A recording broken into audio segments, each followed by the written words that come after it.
আসসালামু আলাইকুম সবাইকে। আজকে হচ্ছে আমাদের নিউক্লিয়ার পদার্থবিজ্ঞান যে চ্যাপ্টারটা চলছিল সেটার হচ্ছে দ্বিতীয় লেকচার শুরু করতে যাচ্ছি। ভর ত্রুটি, বন্ধন শক্তি আর হচ্ছে তেজস্ক্রিয়তা, ক্ষয়সূত্র নিয়ে আলোচনা করব আমরা। তো আচ্ছা, শুরুতেই হচ্ছে তেজস্ক্রিয় ক্ষয়। আচ্ছা, তেজস্ক্রিয় ক্ষয় বলতে কিছুই না, আমরা হচ্ছে ওই মানে এই যে একটা অস্থিতিশীল নিউক্লিয়াস থেকে যে আলফা বিটা গামা রশ্মি যে নির্গমন ঘটে, এই ঘটনাটাই হচ্ছে তেজস্ক্রিয়তা। এটাই হচ্ছে বোঝানো হয়েছে যে যে যে প্রক্রিয়ায় কোনো তেজস্ক্রিয় বা অস্থিতিশীল নিউক্লিয়াস তেজস্ক্রিয় বিকিরণের মাধ্যমে স্থিতিশীল নিউক্লিয়াসে পরিণত হয়, সেটাই হচ্ছে তোমার সেই ঘটনাটাই হচ্ছে তেজস্ক্রিয়তা। আর এটাকে হচ্ছে তেজস্ক্রিয় ক্ষয় বলা হয়েছে। সো এই যে এখান থেকে হচ্ছে এই নিউক্লিয়াস থেকে আলফা কণা বের হয়ে যাচ্ছে, এই নিউক্লিয়াস থেকে হচ্ছে গামা রশ্মির বিকিরণ হচ্ছে দেখানো হয়েছে। আর আমরা লাস্ট ক্লাসে হচ্ছে বিটা ক্ষয়ও দেখেছি আর কি। হোয়াট এভার, এগুলা আই গেস হচ্ছে আমরা জানি। যেমন হচ্ছে আলফা ক্ষয় যদি হয় তাহলে কিন্তু হচ্ছে ভর সংখ্যা হচ্ছে 4 কমে যায়, প্রোটন সংখ্যা হচ্ছে 2 কমে যায়। আর বিটা মাইনাস ডিকে যদি হয়, তোমাদের বইতে শুধু বিটা ক্ষয় বলতে তোমরা বিটা মাইনাস ক্ষয়কেই বুঝবা, তখন হচ্ছে প্রোটন সংখ্যা 1 বেড়ে যায় এবং ভর সংখ্যা অপরিবর্তিত থাকে। আর যদি গামা ক্ষয় হয় ভাইয়া, গামা ক্ষয় হলে হচ্ছে প্রোটন সংখ্যাও চেঞ্জ হয় না, ভর সংখ্যাও চেঞ্জ হয় না। তো তেজস্ক্রিয় ধর্মে চেঞ্জ আসতে পারে বা তেজস্ক্রিয় ধর্মে তখন চেঞ্জ হয়, হোয়াট এভার।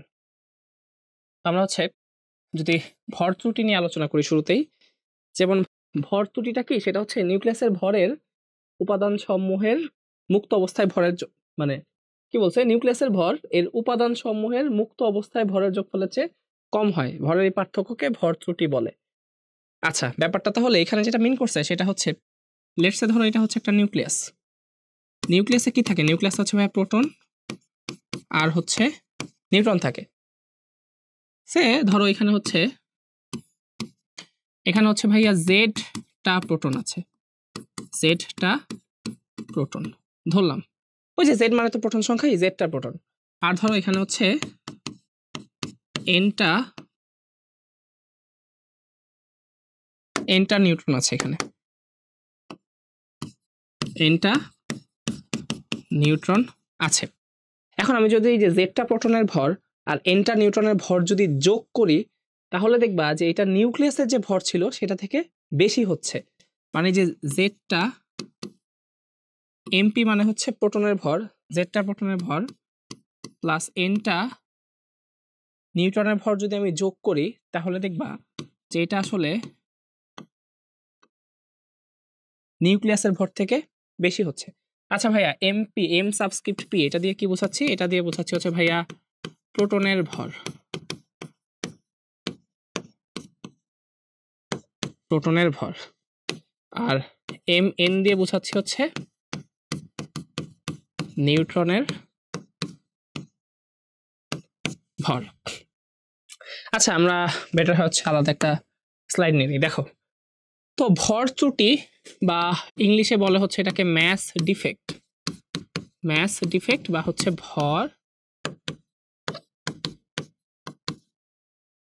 ভর ত্রুটি। হ্যাঁ, তো এটার নোটেশন হচ্ছে ডেল্টা এম, এটাকে হচ্ছে আমরা ডেল্টা এম দিয়ে প্রকাশ করব। সো এখানে যেটা বলা হচ্ছে সেটা হচ্ছে ভাইয়া, একটা নিউক্লিয়াসকে তুমি যদি ভাঙো তাহলে কি পাবা? জেডটা প্রোটন, এটা একটা নিউক্লিয়াস, এটাকে ভাঙলে আমরা জেডটা প্রোটন পাবো, এনটা নিউট্রন পাবো। এই যে জেডটা প্রোটনের ভর, জেডটা প্রোটনের ভর যোগ করলাম, এনটা নিউট্রনের ভর যোগ করলাম, এটা দেখবা নিউক্লিয়াসের ভর থেকে বেশি হয়। যতটুকু বেশি হয়, এই যে পার্থক্য, মানে জেডটা প্রোটন আর এনটা নিউট্রনের ভর যোগ করলাম, এটা নিউক্লিয়াসের ভর থেকে যতটুকু বেশি সেটাকেই বলে হচ্ছে ভর ত্রুটি। মানে এই যে এটা থেকে যদি আমি ম্যাস অফ নিউক্লিয়াস, এটা মানে হচ্ছে নিউক্লিয়াসের ভর, নিউক্লিয়াসের ভরটা যদি বিয়োগ দিয়ে দেই তাহলেই পাচ্ছি হচ্ছে ভর ত্রুটি বা ডেল এম। এখন সবই ঠিক আছে, ঠিক আছে বুঝলাম ভাই, এটাকে ভর ত্রুটি বলে যে উপাদান সমূহের মুক্ত অবস্থায় ভরের যোগফলটা নিউক্লিয়াসের ভর থেকে কিছুটা বেশি হয়। এই যে যতটুকু বেশি বা এই যে মিসিং ম্যাস, এটাই হচ্ছে ভর ত্রুটি। এমন কথা হচ্ছে ওয়াই, বাট ওয়াই কেন? আমরা আইনস্টাইনের এই ফর্মুলাটা জানি কিনা,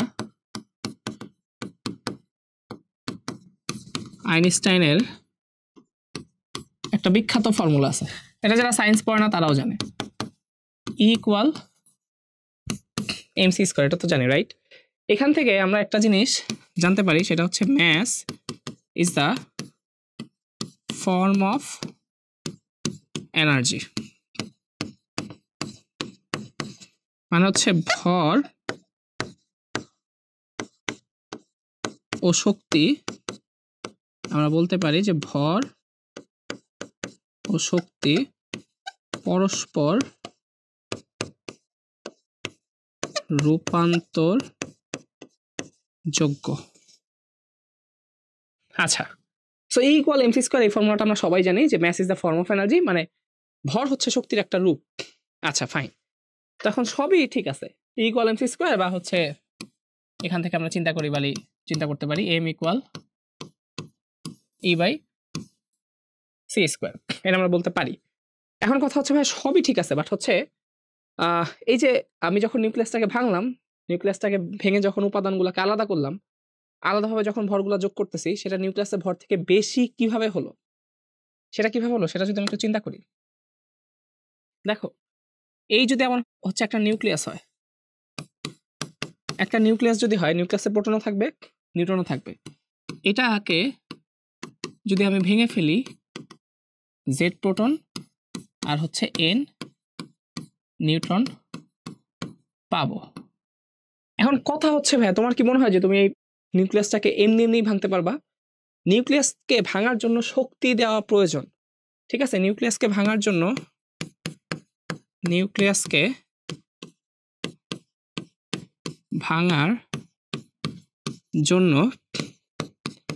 বাইরে থেকে শক্তি দিতে হবে, এটুকু তো বুঝি। কজ নিউক্লিয়াস তার এমনি ভাঙবে না, নিউক্লিয়াসকে ভাঙার জন্য তুমি কিন্তু বাইরে থেকে শক্তি দিচ্ছ, ঠিক আছে? আচ্ছা, নিউক্লিয়াসকে ভাঙার জন্য আমি যেহেতু বাইরে থেকে শক্তি দিচ্ছি, তো আমরা কিন্তু জানি mass is the form of energy, right? আমি কিন্তু এভাবে চিন্তা করতে পারি যে নিউক্লিয়াসকে ভাঙার জন্য ভর আর শক্তি যেহেতু রূপান্তরযোগ্য, আমি কিন্তু চিন্তা করতেই পারি যে নিউক্লিয়াসটাকে ভাঙার জন্য আমি যেহেতু বাইরে থেকে এনার্জি দিচ্ছি, যেটাকে ভাঙার জন্য আমি কিন্তু বাইরে থেকেই যে এনার্জি দিলাম, হ্যাঁ, নিউক্লিয়াসটাকে ভাঙানোর জন্য আমি বাইরে থেকে এনার্জি দিলাম, আমি কি বলতে পারি না যে ভাই আমি বাইরে থেকে এনার্জি দিচ্ছি, তার মানে কিন্তু আমি কিছুটা ভর অ্যাড করছি, তাই না? যেহেতু ভর আর শক্তি রূপান্তরযোগ্য, আমি কিন্তু বলতেই পারি, যেহেতু আমি নিউক্লিয়াসকে ভাঙার জন্য বাইরে থেকে শক্তি দিলাম, আমি কিন্তু বলতে পারি যে ভাই আমি কিন্তু নতুন করে কিছু ভর অ্যাড করলাম। বুঝতে পারতেছি? ভর অ্যাড করলাম না, তার মানে আমি যখন নিউক্লিয়াসটা ভেঙে ফেললাম, তখন কিন্তু ভাই হচ্ছে ভরটা কি বেড়ে যাওয়ার কথা, কারণ নিউক্লিয়াসটা ভাঙলো কেন? আমি যদি বাইরে থেকে শক্তি না দিতাম, তাহলে কি নিউক্লিয়াসটা ভাঙতো? অবশ্যই ভাঙতো না। যেহেতু নিউক্লিয়াসটা ভাঙার জন্য আমি বাইরে থেকে শক্তি দিয়েছি, আর আমি জানি যে ভর আর শক্তি রূপান্তরযোগ্য, তো আমি কিন্তু বলতেই পারি যে নিউক্লিয়াসকে ভাঙার জন্য আমি বাইরে থেকে শক্তি দিয়েছি, তার মানে আমি কিন্তু কিছু পরিমাণ কাইন্ড অফ ভরই অ্যাড করেছি। ওই ভরটাই বা ওই বেশি ভরটাই কিন্তু আমি ভর ত্রুটি হিসেবে পাচ্ছি। বুঝাতে পারলাম ব্যাপারটা? এই কারণেই হচ্ছে, যেহেতু আমি বাইরে থেকে শক্তি অ্যাড করি, ওই শক্তির কোরেসপন্ডিং ভরটাই আমরা ম্যাচ ডিফেক্ট বা ভর ত্রুটি হিসেবে দেখতে পাই, ঠিক আছে? এই কারণে হচ্ছে ওই ডেল এম এর যেটা ফর্মুলা, ডেল এম এর ফর্মুলাটা হচ্ছে ওই যে Z MP plus N M N, নিউক্লিয়াসের ভরটা থেকে আলাদা করে ভরগুলা নিলে সেটা বেশি হয়। কারণ আমি আলাদা যে করলাম, আলাদা কি এমনি করতে পারছি? নিউক্লিয়ন, প্রোটন এবং নিউট্রন, এগুলাকে যে আমি আলাদা করে ফেললাম না, আমি কি এমনি আলাদা করতে পারছি, না বাইরে থেকে শক্তি দিতে হয়েছে? তো বাইরে থেকে যেহেতু আমি শক্তি দিছি, আর আমি যেহেতু জানি যে E ইকুয়াল mc স্কয়ার থেকে ভর আর শক্তি রূপান্তরযোগ্য, তার মানে আমি বলতেই পারি বাইরে থেকে আমি যেহেতু শক্তি দিয়েছি, তার মানে আমি আসলে কাইন্ড অফ কিছু পরিমাণ ভরই অ্যাড করে দিয়েছি। সেই ভরটাই হচ্ছে আমি এখানে ভর ত্রুটি হিসেবে দেখতে পাচ্ছি। বা আমরা যদি এটা আরো ভিজুয়ালাইজ করতে চাই, মানে একটা জেনারেল কনসেপ্টের আলোকে যদি ভিজুয়ালাইজ করতে চাই, তাহলে বলতে পারি যে একটি বস্তুর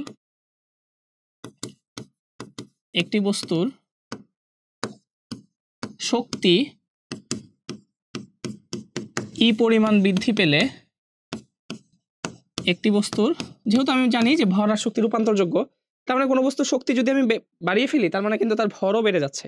কজ ব্যাপারটা তো এটাই দাঁড়াচ্ছে, যেহেতু ই আর এম এরা রূপান্তরযোগ্য, একটি বস্তুর শক্তি ই পরিমাণ বৃদ্ধি পেলে তার ভরও m পরিমাণ বৃদ্ধি পাবে। আইনস্টাইনের ল থেকে এটা হচ্ছে আমরা জেনারেলাইজ করলাম। এই যে m পরিমাণ যে বৃদ্ধি পাবে, এখানে mটা কি, যেখানে m হচ্ছে m ইকুয়াল e/c²। ওই যে তোমরা e ইকুয়াল যেহেতু mc² শিখেছ, ওইখান থেকে আমি কি লিখলাম, m ইকুয়াল e/c²। দেখো এটা কিন্তু আমি হচ্ছে জেনারেলাইজ করলাম, হ্যাঁ, একদম জেনারেলাইজ করে ফেললাম যে কোনো বস্তুর শক্তি যদি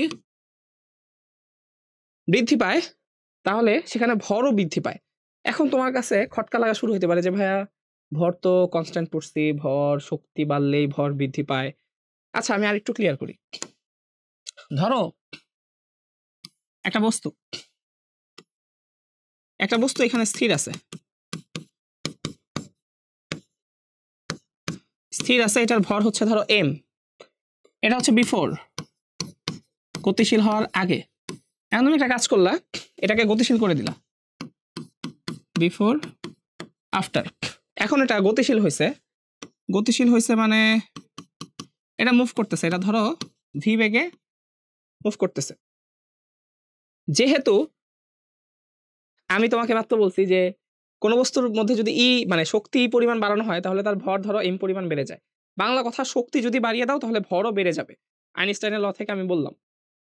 ভাই এখানে কিন্তু কোনো গতিশক্তি ছিল না, স্থির ছিল। এইখানে যেহেতু শক্তি পরিমাণ, মানে ধরো হচ্ছে যে গতিশক্তি চলে আসছে না, এখানে তো গতিশক্তি নাই। যেমন নো কাইনেটিক এনার্জি, যখন স্থির ছিল তখন নো কাইনেটিক এনার্জি। সো যেহেতু বস্তুটার ভর মানে ধরো শক্তিটা বেড়ে গেছে, তার মানে ভর কিন্তু এখন আর m নাই। আমি ধরলাম এখানে ভর হয়ে গেছে m প্রাইম। সো এটা হচ্ছে নতুন ভর। হ্যাঁ এটা আবার কি হলো, হ্যাঁ m প্রাইম, আগে যে ভর ছিল m, যেহেতু তার শক্তি বেড়ে গেছে তাহলে ভর বেড়ে যাবে না, এক্সট্রা একটা ভর চলে আসছে না এখন ভাইয়া তাহলে হচ্ছে m এক্সট্রা, এটা আবার কি? দেখো আমি যেহেতু বলছি যে একটা বস্তুর শক্তি যদি এই পরিমাণ বৃদ্ধি পায় তাহলে তার ভরও m পরিমাণ বৃদ্ধি পাবে। mটা কি, ওই যে শক্তি যে পরিমাণ বৃদ্ধি পাইছে সেটা ডিভাইডেড বাই c²। তো এখন এই m এক্সট্রা কি পরিমাণ হচ্ছে, এখানে ধরো তার ভর কি পরিমাণ বৃদ্ধি পাইছে, আগে তার কোনো গতিশক্তি ছিল না, এখানে এক্সট্রা করে একটা কি আসছে ভাইয়া, গতিশক্তি আসছে না।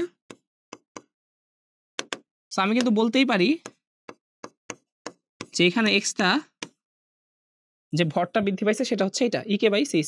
মানে এনার্জি যেটা পরিমাণ বৃদ্ধি পায় সেইটা কি অ্যাকচুয়ালি গতিশক্তি না, তো এটাকে কিন্তু আমি এভাবে বলতেই পারি। এখন কথা হচ্ছে ভাইয়া তোমরা তো জানতা যে হচ্ছে ভর কখনো চেঞ্জ হয় না, বাট এইখানে e/c² এটা আবার হচ্ছে কি দেখালাম, কাইন্ড অফ হচ্ছে এটা কি দেখো, c ইকুয়াল কিন্তু ভাইয়া 3 × 10⁸, c² মানে কিন্তু 9 × 10⁻16। So does it make sense? তুমি কি বুঝতে পারতেছো যে কোনো কিছুকে যদি আমি c² দিয়ে ভাগ করি, ইন জেনারেল আমাদের মানে নর্মাল আমরা যেসব জিনিসপাতি নিয়ে হচ্ছে ডিসকাস করি, ধরো তুমি গাড়িতে মুভ করতেছো, বুলেট ট্রেনে মুভ করতেছো, রকেট চলতেছে, প্লেন চলতেছে, বা যেটাই বলো, যাই বলো, ওগুলার গতিশক্তি যতই থাকুক সেটাকে তুমি যদি c² দিয়ে ভাগ করো, এই যে এই টার্মটা এটা কিন্তু আসলে শূন্যের কাছাকাছি চলে আসবে। এই যে টার্মটা e/c², ওটা কিন্তু শূন্যের কাছাকাছি চলে আসবে, কারণ কোনো কিছুকে c² এত বিশাল সংখ্যা দিয়ে ভাগ করলে ওইটার আসলে কোনো তাৎপর্যই থাকে না, ঠিক আছে? তো এই কারণে ক্লাসিক্যাল মেকানিক্সে কিন্তু হচ্ছে আমরা ধরেই নেই যে ভর আসলে কখনো চেঞ্জ হয় না, কারণ আমাদের রিয়েল লাইফ সিনারিওতে যেসব মানে আমরা যত গতিশক্তি অর্জন করতে পারি সেটাকে এই বিশাল সংখ্যা দিয়ে ভাগ করলে ওই এক্সট্রা ভর আমাদের আর চোখে পড়ে না। বাট হচ্ছে হ্যাঁ তোমরা হয়তো হচ্ছে যে লাস্ট চ্যাপ্টার 8 পড়েছো, ওইখানে কিন্তু তোমরা জানো যে ভর আসলে কনস্ট্যান্ট না, ভরও চেঞ্জ হতে পারে যদি গতিশক্তি কি অনেক হয়। মানে যখন একটা বস্তু বা পার্টিকেল ধরো আলোর বেগের কাছাকাছি বেগে মুভ করে তখন কিন্তু এই যে m এক্সট্রা যেটা লিখছে এটা কিন্তু পরিলক্ষিত হয়। সো হোয়াট এভার, আমি হয়তো বা তোমাদের বুঝাইতে পারছি যে আসলে ব্যাপারটা কি। ঠিক আছে, শক্তি বাড়লে ভর বাড়বে, ঠিকই বাড়বে, বাট রিয়েল লাইফ সিনারিওতে সেটা আমাদের অবজার্ভ করার মতো সিচুয়েশন ক্রিয়েট হয় না। বাট মেইন থিম ছিল হচ্ছে এটা, শক্তি যদি পরিমাণ বাড়ে ভরও বাড়বে, সেই ভরটা কি E/c²। এখন আমরা যদি আমাদের এই পয়েন্ট অফ ভিউতে চিন্তা করি, এই যে এই নিউক্লিয়াসটাকে যে আমি ভাঙছি, ভাঙার জন্য এক্সট্রা এনার্জি দিছি না? এই এনার্জি দিছি মানে কি? এনার্জি দিছি মানে তো অবশ্যই এনার্জি আর ভর যেহেতু রূপান্তরযোগ্য, আমি কিন্তু চিন্তা করতেই পারি যে আমি আসলে কিছু ভরই অ্যাড করে দিছি। সেই ভরটাই কি? তাহলে ভর অ্যাড করলাম মানে কি? ভর বেড়ে গেল না? এই যে নিউক্লিয়াসটা যে ভাঙলাম, এনার্জি দিছি, ভেঙে গেল। তাহলে কি? এনার্জি দিছি মানে কি? ভর বাড়ায় দিলাম না? এই কারণেই তো ভেঙে যাওয়ার পর তুমি দেখবা যে নিউক্লিয়নগুলোর ভর আলাদা, আলাদা করে যখন যোগ করলা, তখন দেখবা সেটা নিউক্লিয়াস আগে যখন ভাঙে নাই, মানে নিউক্লিয়াস হিসেবে ছিল, ওইটার ভর থেকে এখন আলাদা হয়ে যাওয়ার পর ভরটা বেশি হইছে। আচ্ছা, এই হচ্ছে ভর ত্রুটির কনসেপ্ট ছিল। আচ্ছা, এখন কথা হচ্ছে বন্ধন শক্তি। নির্দিষ্ট পরিমাণে নিউক্লিয়নকে একত্রে করে একটি নিউক্লিয়াস গঠন করলে যে পরিমাণ শক্তি নির্গত হয়, অথবা কোনো নিউক্লিয়াসকে ভেঙে এই নিউক্লিয়নগুলোকে আলাদা করে পরস্পরের প্রভাব মুক্ত করতে বাইরে থেকে যে পরিমাণ শক্তি সরবরাহ করতে হয় তাকে বন্ধন শক্তি বলে। ফাইন। আচ্ছা, বন্ধন শক্তি বা এটাকে হচ্ছে ইংলিশে বলা হচ্ছে বাইন্ডিং এনার্জি। Binding energy. আচ্ছা, সো বাইন্ডিং এনার্জির সংজ্ঞা আমরা দেখেছি। আমরা যদি নর্মালি চিন্তা করি যে বাইন্ডিং এনার্জি অ্যাকচুয়ালি হচ্ছে কি মিন করছে, দেখো বাইন্ডিং এনার্জি যেটা মিন করে সেটা হচ্ছে একটা নিউক্লিয়াসকে যে আমি ভাঙলাম, একটা নিউক্লিয়াসকে ভেঙে এর উপাদানগুলোকে বা নিউক্লিয়নগুলোকে আলাদা করতে আমার যে পরিমাণ শক্তির প্রয়োজন হয়, সেই শক্তিটাকে আমরা বলতেছি হচ্ছে ভর ত্রুটি। সেই শক্তিটাকেই কি বলছি? ভর ত্রুটি। সরি, সেই শক্তিটাকেই বলছি হচ্ছে বন্ধন শক্তি। সেই শক্তিটাকে আমরা বলছি হচ্ছে বন্ধন শক্তি। অথবা এখানে অন্যভাবেও চিন্তা করা যায়, ধরো নিউক্লিয়নগুলো আলাদা আলাদা ছিল, নিউক্লিয়নগুলোকে একত্র করলাম, একত্র করলে যে শক্তি, যে এনার্জিটা রিলিজড হবে, সেই রিলিজড এনার্জিটা হচ্ছে বন্ধন শক্তি। বাট আমার মনে হয় তোমরা হচ্ছে যে ফার্স্টে যেটা বললাম ওইভাবে চিন্তা করো, সহজে ফিল করতে পারবা যে একটা নিউক্লিয়াসকে আমি ভাঙতে চাই, ভাঙার জন্য বাইরে থেকে শক্তি দিলাম, শক্তি দিয়ে এর উপাদানগুলোকে আলাদা করে ফেললাম। এই যে শক্তিটা দিলাম, এই শক্তিটাই হচ্ছে বন্ধন শক্তি বা বাইন্ডিং এনার্জি। তো এই যে ভর ত্রুটি, যেটা আমরা ভর ত্রুটি যদি ΔM হয়, তাহলে বন্ধন শক্তি যেটা, বন্ধন শক্তি কোনটা ছিল ভাইয়া? বন্ধন শক্তি ছিল এই যে ভর ত্রুটি যেটা, এটার কোরেসপন্ডিং এনার্জিটাই কিন্তু ছিল, ঠিক না? যেমন আমি যদি বলি যে হচ্ছে ΔMটা কি ছিল, যেমন হচ্ছে আমি যদি তোমাকে একটু আগে বলতাম যে এইখানে ভাইয়া, এখানে যে এই যে ΔMটা কি ছিল? ΔMটা ছিল হচ্ছে, ΔMটা কি ছিল বলো তো? ΔM কি? ভর বেড়ে গেছে না? এখন ভর বাড়লো কেন? কারণ হচ্ছে এই যে এনার্জিটা, এটা হচ্ছে রিকোয়ার্ড এনার্জি, মানে যে পরিমাণ এনার্জি দরকার নিউক্লিয়াসটাকে ভাঙার জন্য, সেই এনার্জিটা দিছ required energy divided by c², তাই না? সো এই রিকোয়ার্ড এনার্জি যেটা, এই রিকোয়ার্ড এনার্জিটাই কিন্তু ভাইয়া, এই রিকোয়ার্ড এনার্জিটাই কিন্তু বাইন্ডিং এনার্জি, তাই না? কারণ এই এনার্জিটুকু যদি তুমি না দিতা তাহলে কি নিউক্লিয়াসটা ভাঙতো না।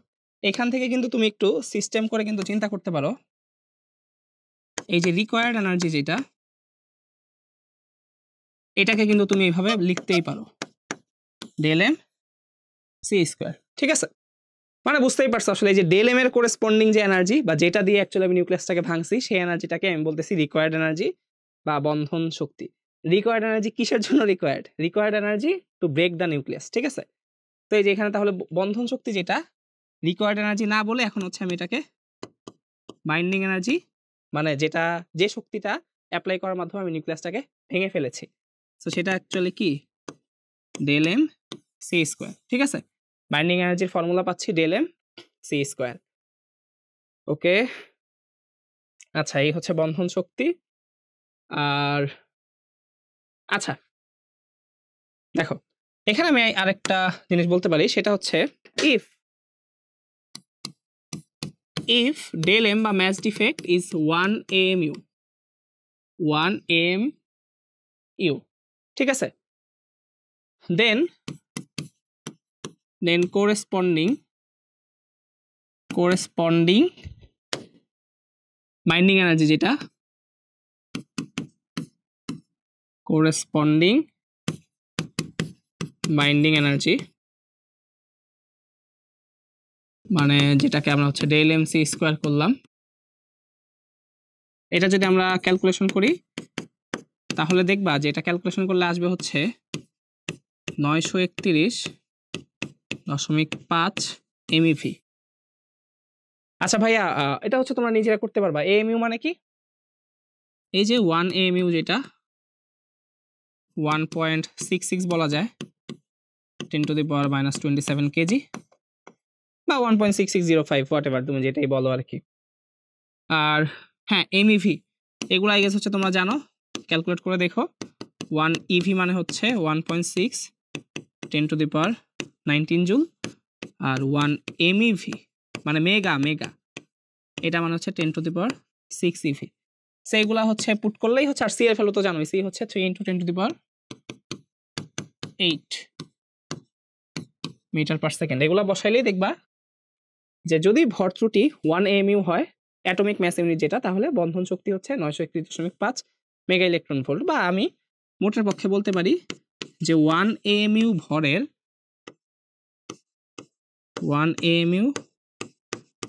ভরের সমতুল্য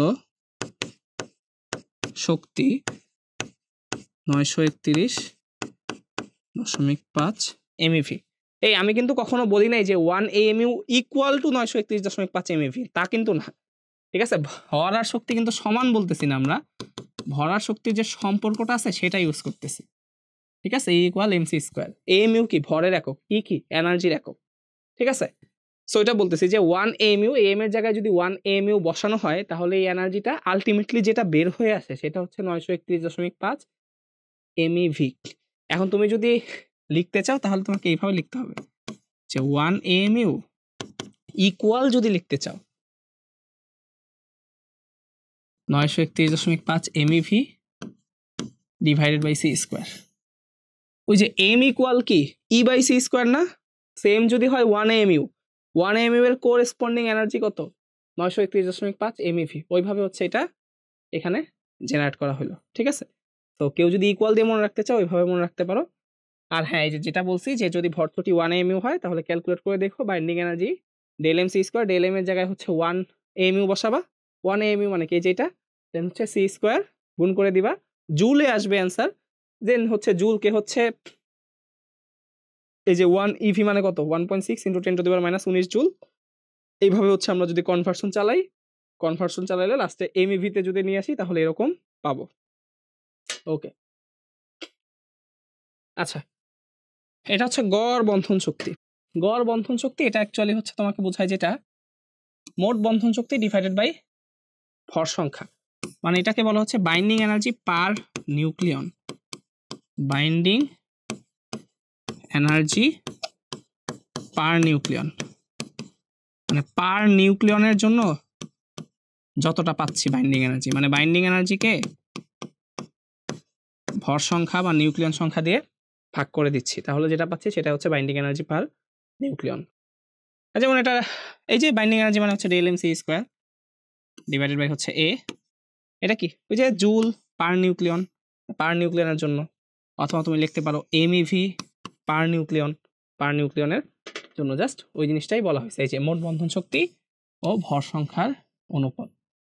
এটাকে অনেক বইতে দেখবা কণা প্রতি বন্ধন শক্তিও বলা হয়েছে, কণা প্রতি মানে পার নিউক্লিয়ন না, ওই যে পার কণায় কত, এইভাবে রিপ্রেজেন্ট করা হয়। আচ্ছা, তো একটি কার্বন 14 নিউক্লিয়াসের ভর ত্রুটি বন্ধন শক্তি ও নিউক্লিয়ন প্রতি বন্ধন শক্তি মানে বাইন্ডিং এনার্জি পার নিউক্লিয়ন ইভি এককে নির্ণয় করো। আচ্ছা, সব দেয়া আছে, ফাইন। তাহলে হচ্ছে আমি যদি ভর ত্রুটি বের করতে চাই, ভর ত্রুটি মানে কি ভাইয়া, Z into mass of proton plus N mass of neutron. আলাদা আলাদা করে প্রোটন এবং নিউট্রন সবগুলা যোগ করলাম, আলাদা আলাদা করে নিউক্লিয়নগুলার যোগফল, দেন হচ্ছে ম্যাস অফ নিউক্লিয়াস। সো ওই তো নিউক্লিয়াস মানে হচ্ছে যে পরমাণুর ভর বা অ্যাটমের ম্যাস, যেটা 14 মানে এম অ্যাটম বা এম নিউক্লিয়াস বলো, যেটাই বলো। সো কার্বন 14 যেহেতু বলছে, প্রোটন আছে 6টা, প্রোটনের ভর হচ্ছে এমইউতে দেয়া আছে 1.00783, ফাইন। নিউট্রন আছে কয়টা, 8টা, 8 ইন্টু 1.009, এটা এখান থেকে বিয়োগ হয়ে যাবে হচ্ছে 14, ঠিক আছে। এই যে ভর ত্রুটি এটার ইউনিট আসবে হচ্ছে এএমইউ। তুমি চাইলে কেজিতেও নিতে পারো, বাট আমরা ধরো এএমইউ তে রাখতেছি। তো 6 ইন্টু 1.00783 প্লাস 8 ইন্টু 1.009 মাইনাস 14, এটা আসে হচ্ছে ভাইয়া 0.11898 এএমইউ, ঠিক আছে। তুমি চাইলে হচ্ছে এটাকে হচ্ছে এএমইউ কে হচ্ছে ওই যে আবার কেজিতেও নিতে পারো। এখন এটার বন্ধন শক্তি কি ভাইয়া? বন্ধন শক্তি হচ্ছে, তাহলে হচ্ছে কোথায় করব? ধরো এটা হচ্ছে আমার ফার্স্ট পার্ট, সেকেন্ড পার্ট হচ্ছে এখানে বন্ধন শক্তি বা বাইন্ডিং এনার্জি, যেটা আমি জানি যদি আমার কাছে ডেল এম থাকে ইজিলি আমি বের করতে পারি। সো ডেল এম হচ্ছে 0.11898 এএমইউ ইন্টু সি স্কোয়ার। আচ্ছা, এখন আমরা একটু আগে হচ্ছে পড়ে আসছি যে আসলে এএমইউ কে যদি আমি হচ্ছে এনার্জিতে কনভার্সনের ফর্মুলাটা দেখি, 1 এএমইউ মানে কি? 931.5 এমইভি বাই সি স্কয়ার। আবার বললো না যে 1 এএমইউ মানেই হচ্ছে 931.5 এমইভি। না ভাইয়া, এএমইউ হচ্ছে ভর, এমইভি হচ্ছে এনার্জি। দুইটার সম্পর্ক মানে ম্যাস আর এনার্জি রিলেশনশিপ কি? M equal energy by C square. তো 1 এএমইউ এর কোরেসপন্ডিং এনার্জি হচ্ছে 931.5 এমইভি। তো যেহেতু আমাকে বলছে যে ইভিতে বের করো, তো আমি চাইলে এমইভিতে বের করতে পারি, দেন ওটাকে 10⁶ দিয়ে গুণ দিয়ে দিলেই ইভিতে বের হয়ে যাবে। তাহলে এই যে এখানে যেটা আছে 0.11898, এই যে এএমইউ যেটা ভাইয়া, এটা কিন্তু আমি চাইলে হচ্ছে করে ফেলতে পারি যে এই যে এএমইউ যেটা আছে, আমরা জানি 1 এএমইউ মানে কি? 931.5 এমইভি বাই সি স্কয়ার। তো এটা এখানে যদি আমি রিপ্লেস করি 931.5 এমই বাই সি স্কয়ার, সাথে গুণ আকারে ছিল আরেকটা সি স্কয়ার। সো দেখো আমি কিন্তু ইজিলি হচ্ছে ভাইয়া বাইন্ডিং এনার্জিটা এমইভি ইউনিটে পেয়ে যাচ্ছি, 0.11898 ইন্টু 931.5। সো এটা যেটা পাচ্ছি সেটা হচ্ছে 110.8298.7 এমইভি। দেখো বাট আমার কাছে কিন্তু হচ্ছে বাইন্ডিং এনার্জি যেটা, সেটা কিন্তু এমইভি ইউনিটে চাই নাই, হ্যাঁ ইভি ইউনিটে চাইছে এখানে। আমি যদি 2 নাম্বারটা আরেকবার একটু চেক করি, বাইন্ডিং এনার্জি যেটা আসছে ওটা আসছে হচ্ছে 110.82987 82987। ওকে, 110.8298.7 এটা হচ্ছে ভাইয়া এমইভিতে আসছে, হ্যাঁ। সো এমইভি আসলে হচ্ছে আমি ইজিলি হচ্ছে এখান থেকে ইভিতে নিয়ে যাইতেই পারি ইন্টু 10⁶। সো এটাকে হচ্ছে এভাবে লেখা যায় 110.82987 ইন্টু 10⁶ ইভি, এভাবে লেখা যায়। এখন 3 নাম্বার যেটা, 3 নাম্বার কোশ্চেনটা ছিল হচ্ছে ভাইয়া নিউক্লিয়ন প্রতি বন্ধন শক্তি। তো কার্বন 14, নিউক্লিয়ন আছে কটা? 14টা, ইজিলি করা যাবে। সো নিউক্লিয়ন প্রতি বন্ধন শক্তি বা বাইন্ডিং এনার্জি পার নিউক্লিয়ন। সো বাইন্ডিং এনার্জি যেটা আসছে 110.8298.7 ইন্টু 10⁶ ডিভাইডেড বাই হচ্ছে 14, ঠিক আছে। এটাকে 14 দিয়ে ভাগ দিলে পেয়ে যাচ্ছে হচ্ছে 7.92 ইন্টু 10⁶ ইভি। যদি আমরা ইভিতে নেই তাহলে অ্যান্সার আসতেছে এটা। সো ক্যালকুলেশন যদি ভুল না হয় তাহলে অ্যান্সার এটাই আসবে। আই গেস হচ্ছে আমরা বুঝতেই পারছি, এটা বুঝার কথা, ইজি আছে, just step by step formula বসাইলেই হচ্ছে। আচ্ছা, এখন কথা হচ্ছে ভাইয়া গড় বন্ধন শক্তি।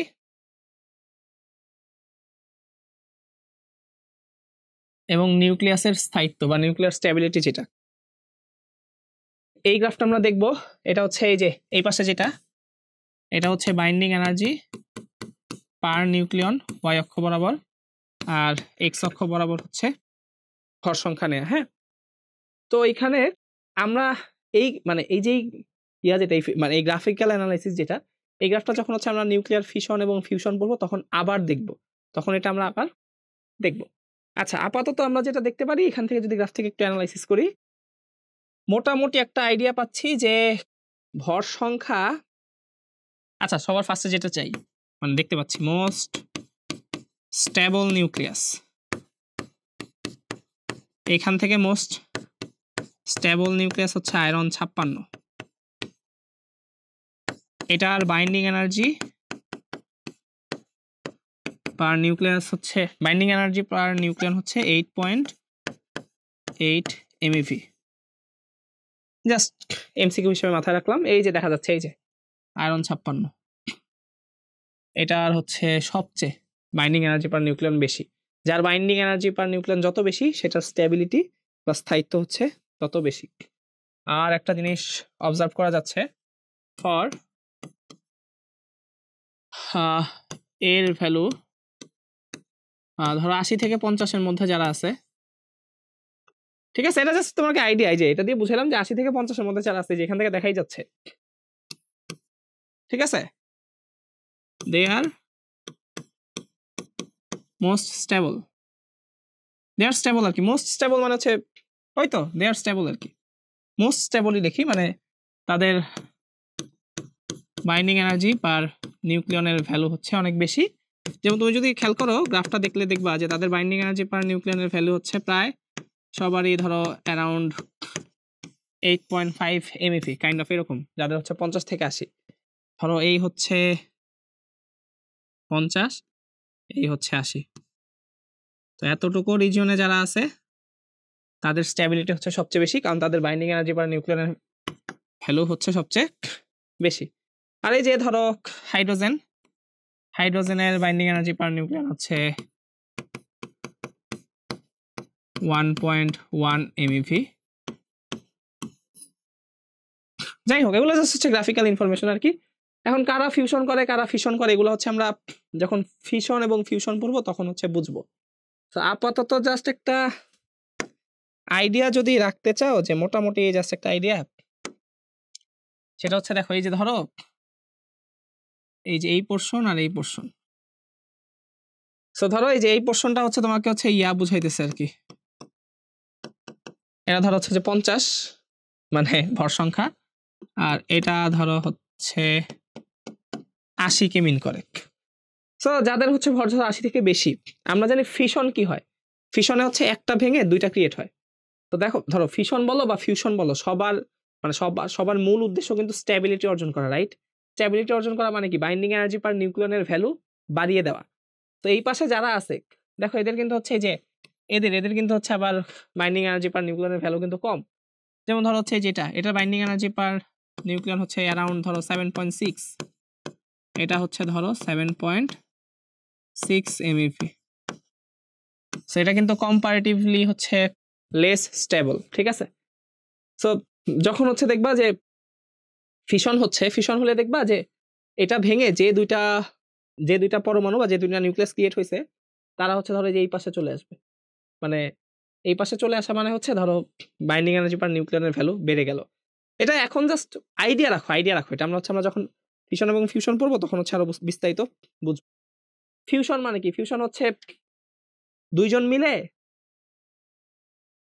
ধরো দুইজন মিলে কি হয়, দুইজন মিলে হচ্ছে একজনের রূপান্তর হয়, মানে দুইটা নিউক্লিয়াস মিলে একটা নিউক্লিয়াস ক্রিয়েট হয়, এটা হচ্ছে কি বলে, ফিউশন।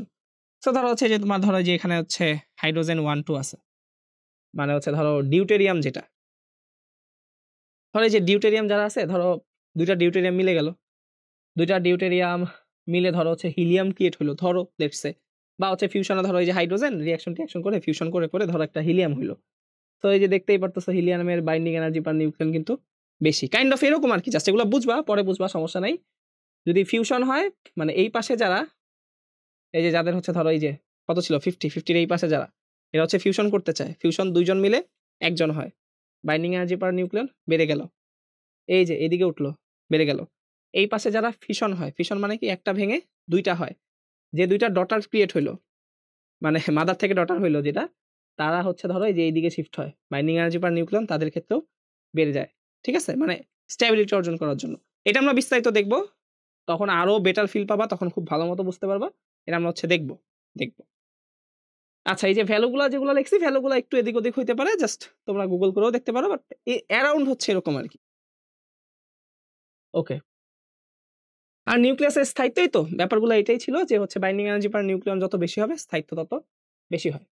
আচ্ছা, এখন নিউক্লিয় বিক্রিয়ার সমীকরণ দেখো, এটা নিউক্লিয়ার রিয়াকশন যেগুলা, ধরো এগুলো হচ্ছে এরকম, ধরো এটা হচ্ছে এক্স, ধরো এটা হচ্ছে এ, এটা হচ্ছে টার্গেট নিউক্লিয়াস, টার্গেট নিউক্লিয়াস। এটা হচ্ছে প্রজেক্টাইল বলে এটাকে, মানে আঘাতকারী কণা, যেটা দিয়ে তুমি হচ্ছে এই টার্গেট নিউক্লিয়াসকে আঘাত করবা। তো ধরো আঘাত করছো, তাতে হচ্ছে বি প্লাস ওয়াই, ওয়াই মানে হচ্ছে প্রোডাক্ট নিউক্লিয়াস যেটা তৈরি হয়েছে।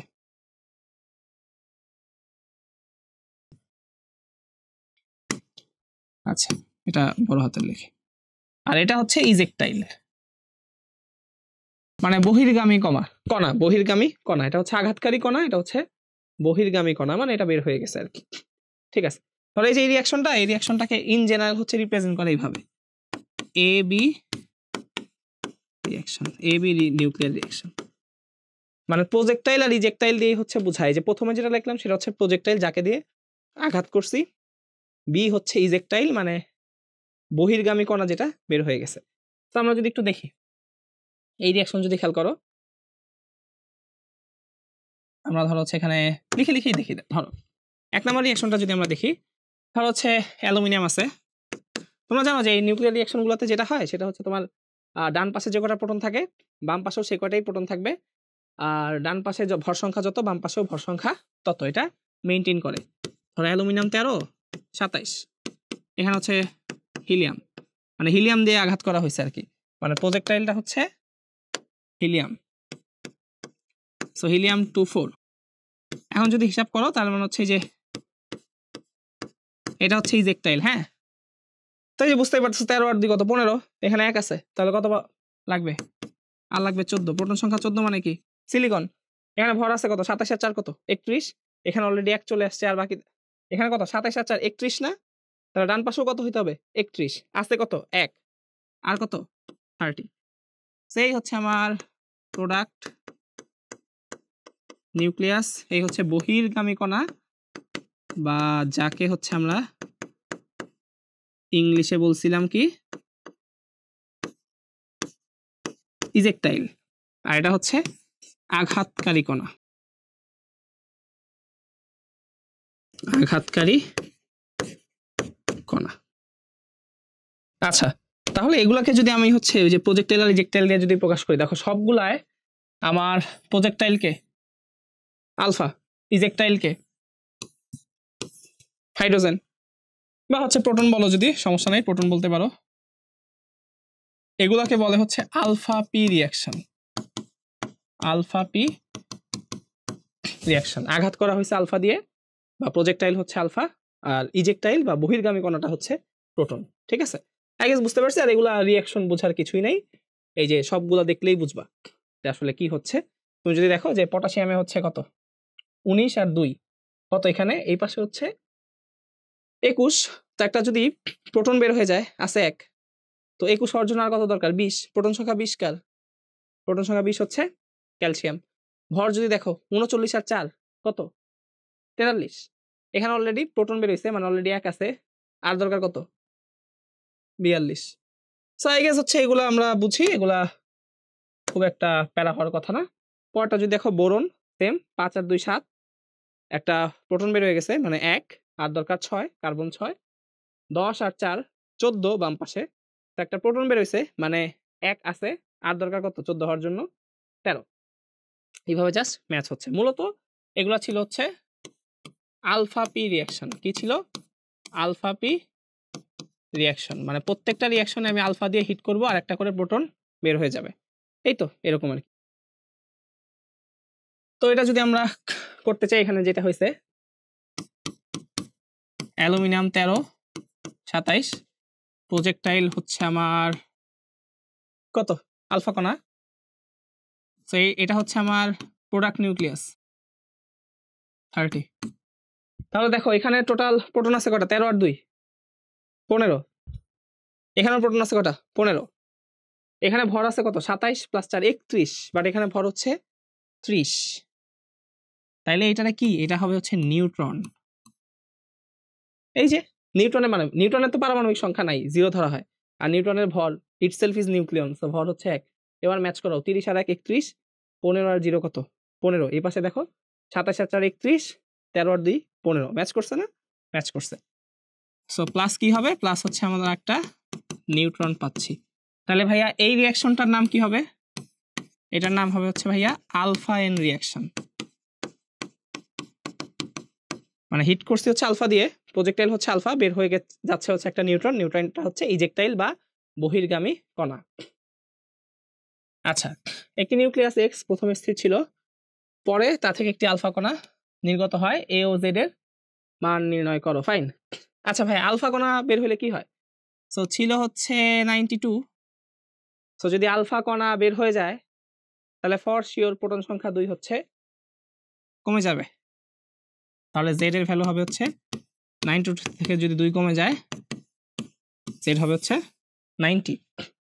অথবা তুমি চিন্তা করতে পারো, এই যে আলফা কি 2 4, তো এই পাশে কত আছে, এই পাশে আছে হচ্ছে 2, এই পাশে আছে 92, আছে 2, তাহলে আর কত দরকার 92 হওয়ার জন্য, 90। চিন্তা করতে পারো, যেমন ভর দেখো, ভর এখানে কত এ, আর এই পাশে কত 228 আর 4 কত, যেমন আচ্ছা তুমি যদি হচ্ছে এই যে চিন্তা করো, ডান পাশে টোটাল ভর কত 228 + 4, বাম পাশে ভর কত এ, তাহলে এখান থেকে পাচ্ছ এর ভ্যালু কত, এর ভ্যালু 232।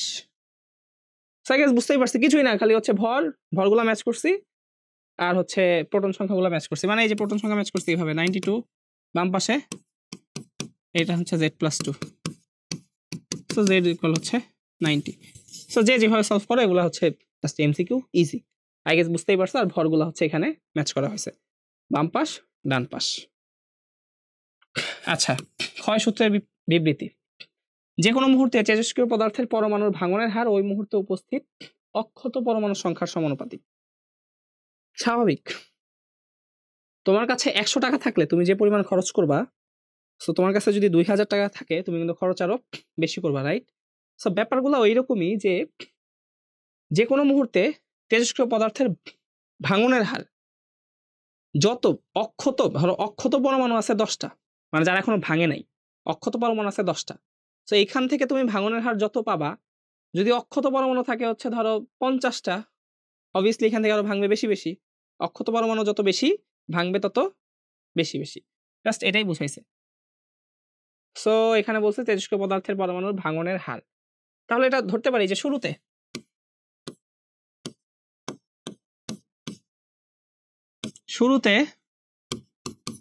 পরমাণুর সংখ্যা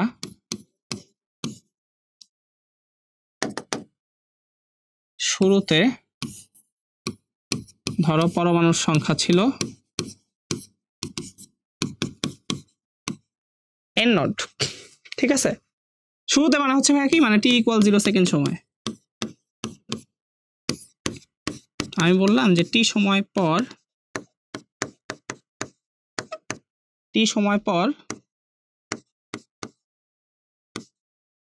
আচ্ছা, শুরুতে মানে হচ্ছে অক্ষত, শুরুতে অক্ষত আর কি, শুরুতে তো এখনো কেউ ভাঙে নাই, শুরুতে অক্ষত পরমাণুর সংখ্যা হচ্ছে n0, মানে ইনিশিয়ালি নাম্বার অফ অ্যাটম যে কটা ছিল, t সময় পর অক্ষত পরমাণুর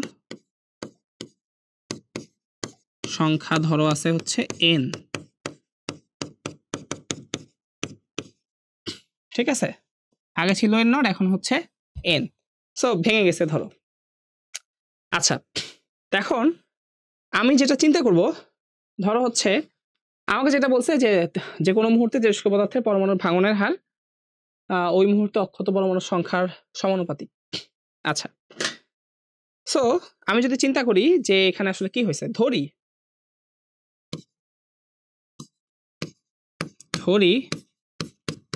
ডিটি সময়, আচ্ছা এই পার্টটা হচ্ছে আমার ভাই লাগবে, হ্যাঁ আমি একটু পর প্রুফ করবো, তো সো প্রুফে লাগবে। আমি জাস্ট এইভাবে জেনারেলাইজ করতেছি, ধরি ডিটি সময়ে ডিএন সংখ্যক পরমাণু ভেঙে যায়, ডিএন সংখ্যক পরমাণু ভেঙে যায়।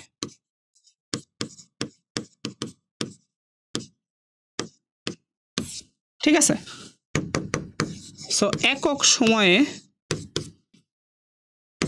কতটা পরমাণু ভেঙে যায়, ডিএন বাই ডিটি সংখ্যক পরমাণু ভেঙে যায়। আচ্ছা ভাই, যে কোনো মুহূর্তে তেজস্ক্রিয় পদার্থের পরমাণুর ভাঙনের হার, ভাঙনের হার মানে কি ভাই বলতো? ভাঙনের হার মানে হচ্ছে একক সময়ে যতটা পরমাণু ভেঙে গেছে। সো আমি ধরলাম ডিটি সময়ে ডিএন সংখ্যক পরমাণু ভেঙে যায়, তাহলে একক সময়ে ভেঙে যায় হচ্ছে কি ডিএন বাই ডিটি। সো এই যে এই সূত্রটা আমাকে কি বলে ভাই, এই সূত্রটা আমাকে বলে যে ডিএন বাই ডিটি যেটা, এই যে ডিএন বাই ডিটি যেটা, এটা সমানুপাতিক হচ্ছে ওই সময়ে, ধরো একটা সার্টেন টাইম পর আমি দেখছি টি সময় পরে, টি সময় পরে অক্ষত পরমাণু আছে কয়টা, এনটা। তো এই যে পরমাণুর ভাঙনের হার টি সময় পর যখন আমি একটা সার্টেন টাইম পর অবজার্ভ করতেছি, তখন অক্ষত পরমাণু আছে এনটা। সো ভাঙনের হার মানে কি ভাইয়া, ডিএন বাই ডিটি, মানে DDT of N, what ever যেভাবেই বলো, সেটা হচ্ছে ওই পার্টিকুলার টাইমে যে কটা অক্ষত পরমাণু আছে তার সংখ্যার সমানুপাতিক। এখন ভাই যেহেতু আমি বুঝতেই পারতেছি যে পরমাণুর সংখ্যাটা সময়ের সাথে সাথে কমে যাচ্ছে, সো এটা বোঝানোর জন্য এখানে হচ্ছে একটা মাইনাস দিলাম। এই যে মাইনাস ডিএন বাই ডিটি যেটা, এটা দিয়েই বোঝাচ্ছে ভাঙনের হার। ঠিক আছে, ভাঙনের হার। আমরা যদি হচ্ছে, আচ্ছা তেজস্ক্রিয় রূপান্তর সূত্র, আচ্ছা রূপান্তর সূত্র আসবো। আমরা যদি হচ্ছে একটু জাস্ট হচ্ছে ওই ডিকে লটা যদি একটু দেখি, মানে তেজস্ক্রিয় ক্ষয় সূত্র যেটা বা ডিকে ল, সেটা বলতেছিল ভাঙনের হার মানে DN by DT minus DNA by DT, সেটা হচ্ছে একটা পার্টিকুলার টাইম পর, মানে যে কোনো সময়ে বা টি সময় পরে ভাঙনের হার কত, ডিএন বাই ডিটি, সেটা হচ্ছে ওই টি সময়ে উপস্থিত পরমাণুর সংখ্যার বা অক্ষত পরমাণুর সংখ্যার সমানুপাতিক। So minus DNA by DT সমানুপাতিক চিহ্ন উঠাই দিলে একটা হচ্ছে কি দিতে হয়, কনস্ট্যান্ট দিতে হয়, minus DNA by DT equal হচ্ছে ল্যামডা এন। এই ল্যামডাটা কি ভাইয়া, এই ল্যামডা হচ্ছে ডিকে কনস্ট্যান্ট, এই ল্যামডা হচ্ছে ডিকে কনস্ট্যান্ট। এটাই হচ্ছে আমার রেডিও অ্যাক্টিভ ডিকে ল, বা আমরা হচ্ছে আগের পৃষ্ঠায় যেটা ইন্ট্রোডিউস করলাম যে ক্ষয় সূত্র, সেটা হচ্ছে এটা যে minus DNA by DT equal হচ্ছে ল্যামডা এন। আর রূপান্তর সূত্র এটা হচ্ছে আমরা দেখব minus DNA by DT equal হচ্ছে ল্যামডা এন। রূপান্তর সূত্র বলতে এখানে যেটা বোঝাচ্ছে সেটা হচ্ছে, ধরো যে শুরুতে ছিল হচ্ছে এন নট, তো টি সময় পর যে এন আছে, এই এন নট আর এন এর মধ্যকার যে সম্পর্ক সেটা আমি দেখতে চাচ্ছি। সো এখান থেকে আমি পাচ্ছি minus DNA by DT equal হচ্ছে lambda N. So DNA by N equal হচ্ছে ল্যামডা ডিটি, এটা আমি লিখতেই পারি। এখন তো আমি তো বুঝতেই পারতেছি যে হচ্ছে এখানে হচ্ছে ডিএন হচ্ছে ক্ষুদ্র চেঞ্জ, তো আমি তো হচ্ছে ক্ষুদ্র চেঞ্জ জানতে চাই না, আমি একটা হোল টাইম ইন্টারভেলে হচ্ছে মোটের পক্ষে চেঞ্জটা কেমন হচ্ছে, বা কত পরমাণুর সংখ্যা কতটা কমে গেছে, বা কতটা পরমাণু এখন জীবিত আছে সেটা জানতে চাই। সো এরকম ছোট ইন্টারভেল থেকে যখন আমি একটা হোল সিনারিও ব্যাখ্যা করি, যে ম্যাথমেটিক্যাল টুলসের মাধ্যমে ব্যাখ্যা করি সেটা হচ্ছে ইন্টিগ্রেশন। সো বুঝতেই পারতেছে এখন হচ্ছে আমাকে ইন্টিগ্রেশনে যেতে হবে। সো ডিএন বাই এন আর ল্যামডা ডিটি। সো আমি টাইম ইন্টারভেলটা কত, শুরুতে যখন ঘড়িতে সময় ছিল 0 সেকেন্ড, তখন থেকে টি সময় পর্যন্ত অবজার্ভ করলাম। তো সময় যখন 0, তখন অক্ষত পরমাণুর সংখ্যা এন নট, ঘড়িতে সময় যখন টি, তখন অক্ষত পরমাণু আছে এনটা। সেটা যদি আমি অবজার্ভ করি, ডিএন বাই এন আমরা জানি এটা হচ্ছে ইন্টিগ্রেশন করলে হচ্ছে লন এন, এন নট থেকে এন। আচ্ছা মাইনাসটা হচ্ছে এই যে এই পাশে দিয়ে দিলাম, তো মাইনাস ল্যামডা টি 0 থেকে 0 থেকে টি। আচ্ছা, সো এটা লেখাই যায় এভাবে। আচ্ছা, মাইনাস যদি হচ্ছে, আচ্ছা থাকুক, এটা এভাবে থাকুক। আপার লিমিট মাইনাস লোয়ার লিমিট যদি আমরা করি, এখান থেকে পাচ্ছি মাইনাস ল্যামডা টি। আমরা জানি যে লগারিদমে মাইনাস থাকলে হচ্ছে সেটা ভাগ আকারে লেখা যায়, ln n by n naught e to the power minus lambda t. আমরা যদি অ্যান্টি লন করি মানে হচ্ছে এটা এখানে ছিল হচ্ছে মাইনাস ল্যামডা টি, আমরা যদি অ্যান্টি লন করি মানে লন ওই পাশে অ্যান্টি লন মানে হচ্ছে এক্সপোনেনশিয়াল করে দেওয়া আর কি, e to the power minus lambda t বা n ইকুয়াল আমি পাচ্ছি হচ্ছে n naught e to the power minus lambda t. এই হচ্ছে আমাদের রূপান্তরযোগ্য সূত্র, মানে এই যে n হচ্ছে টি সময় পর যে কয়টা পরমাণু জীবিত আছে, টি সময় পর অক্ষত পরমাণুর সংখ্যা, টি সময় পর যতগুলা ভেঙে গেছে ততগুলা কিন্তু না, টি সময় পর যতটা জীবিত আছে, টি সময় পর অক্ষত পরমাণুর সংখ্যা। আর n নট হচ্ছে আদিতে পরমাণুর সংখ্যা, আদিতে পরমাণুর সংখ্যা। এই হচ্ছে ফর্মুলা, n ইকুয়াল হচ্ছে n naught e to the power minus lambda t. এখন কথা হচ্ছে ভাইয়া, আমরা কি শুধুমাত্র পরমাণুর সংখ্যা দিয়ে এটা করতে পারবো? ব্যাপারটা তো এরকম হইতে পারে যে আদিতে আমার কাছে একটা বস্তু ছিল যার ভর ছিল 10 গ্রাম, তো টি সময় পর সেটা ক্ষয় করে এখন ধরো ক্ষয় হইতে হইতে এখন বস্তুটা জীবিত আছে 2 গ্রাম, বাকি 8 গ্রামই ধরো হচ্ছে ক্ষয় হয়ে গেছে। আমরা কিন্তু এগুলা চাইলে গ্রাম, কেজি এইসব ইউনিটেও কিন্তু এটা রিপ্রেজেন্ট করতে পারি, নট নেসেসারিলি যে শুধু পরমাণুর সংখ্যা দিয়েই করতে হবে। ঠিক আছে, এই যে রূপান্তরযোগ্য যে ফর্মুলাটা আমরা পেয়েছি এখানে, এটা কিন্তু আমরা চাইলে it can be written as এইভাবে লিখতে পারি। ঠিক আছে, আমরা যে কোনো ভরটর নিয়েও আলোচনা করতে পারি, W naught e to the power minus lambda t. Lambda হচ্ছে ডিকে কনস্ট্যান্ট, আর ডাব্লিউ নট কি ভাইয়া? শুরুতে পরিমাণ,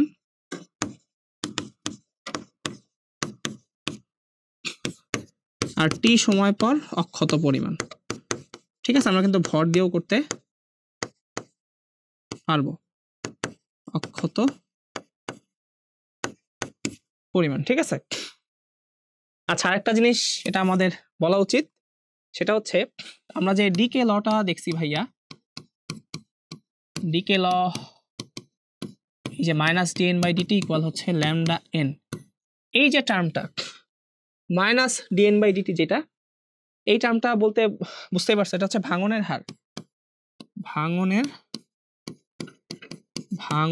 হার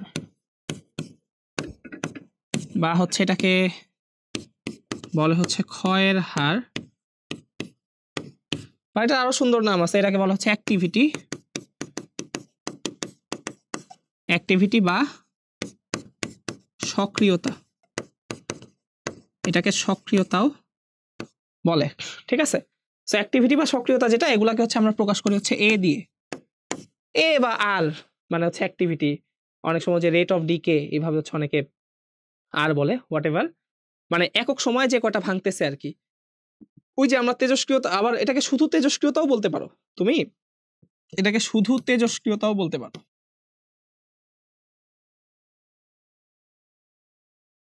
যে 1 সেকেন্ডে কতগুলা পরমাণু ভেঙে যাচ্ছে, 1 সেকেন্ডে যদি 10টা পরমাণু ভেঙে যায় তাহলে কি 10 ডিসইন্টিগ্রেশন পার সেকেন্ড বা 10 বেকরেল বলতাম না, 10 ডিপিএস, ওইরকমই আর কি, কাইন্ড অফ এটাই। সো এগুলাকে হচ্ছে ইন জেনারেল হচ্ছে আমরা এ দিয়ে প্রকাশ করি।